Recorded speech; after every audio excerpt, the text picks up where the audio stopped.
નમસ્કાર ખેડૂત મિત્રો, ઉનાળાની કાળજાળ ગરમીમાં આપ આપના પાકને કઈ રીતે લીલોછમ રાખી અને વધુ ઉત્પાદન મેળવી શકો છો અને આપના પાકને પાણીની જો અછત હોય તો એને કઈ રીતે બચાવી શકો છો તેના વિશે આજે આપણે વિસ્તૃત ચર્ચા કરીશું. એમાં મુદ્દા નંબર 1ની આપણે વાત કરીએ કે ઉનાળામાં પાકને સમયસર પાણીની બહુ જ જરૂર હોય છે.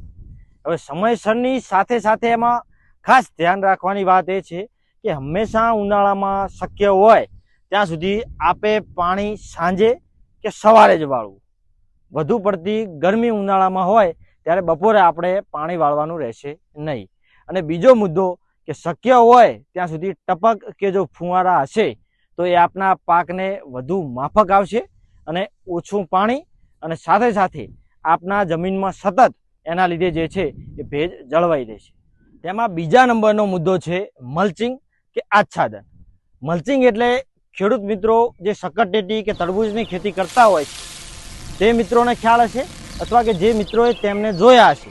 કે જ્યારે તે બીજ વાવેતર કરે છે ત્યારે એક પોલિથીન શીટ પાથરીને તેમાં નાના કાણા કરીને પછી એ બીજ વાવતા હોય છે અને પછી ત્યાં ડ્રીપ દ્વારા જે હોય છે એમાં ઇરિગેશન કરી અને એ પાકને લેતા હોય છે. તો એમાં ખાસ કરીને મિત્રો પોલિથીનની જગ્યાએ આપ કોઈ પણ પ્રકારનું ઘાસ હોય કે ઘણા પ્રકારનું નિંદામણ હોય કે જે આચ્છાદન રૂપી કામ કરતું હોય છે, એટલે કે જમીનમાં સીધો તડકો પડવા દેતું નથી, એ રીતનું આપ જે છે આચ્છાદન કરીને જમીનમાં ભેજ જાળવી શકો છો અને ઉનાળામાં ઓછા પાણી હોય તો પણ આપ સારો પાક લઈ શકો છો. ત્રીજા નંબરનો મુદ્દો છે મિત્રો કે જ્યારે બી આપ જે બી પાક વાવો છો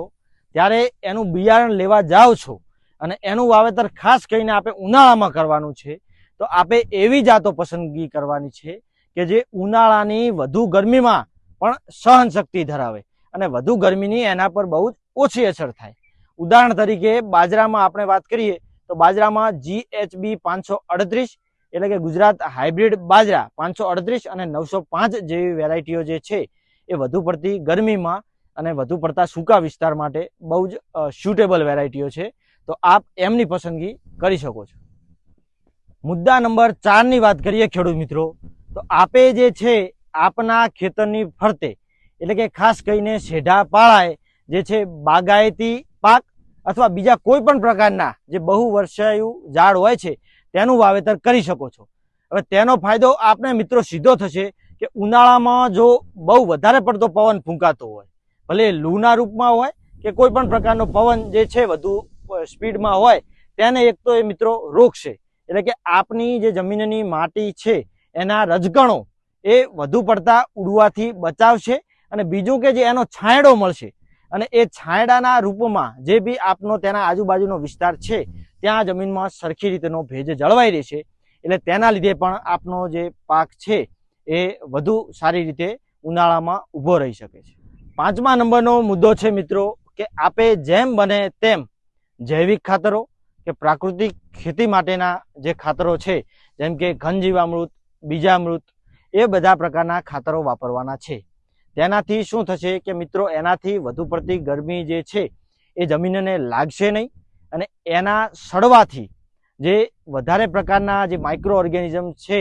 અને જમીનનું જે ઓર્ગેનિક કાર્બન હોય છે તે વધશે, તેથી પણ આપની જમીન જે છે એનો ભેજ સારી રીતે જળવાઈ રહેશે અને પાકને પણ સારા પ્રમાણમાં જે ખાતર જે છે એમાં ન્યુટ્રિયન્ટ્સ હોય છે તે એને મળી રહેશે, જેથી પણ આપનો પાક એ સારો થશે. મુદ્દા નંબર 6 મિત્રો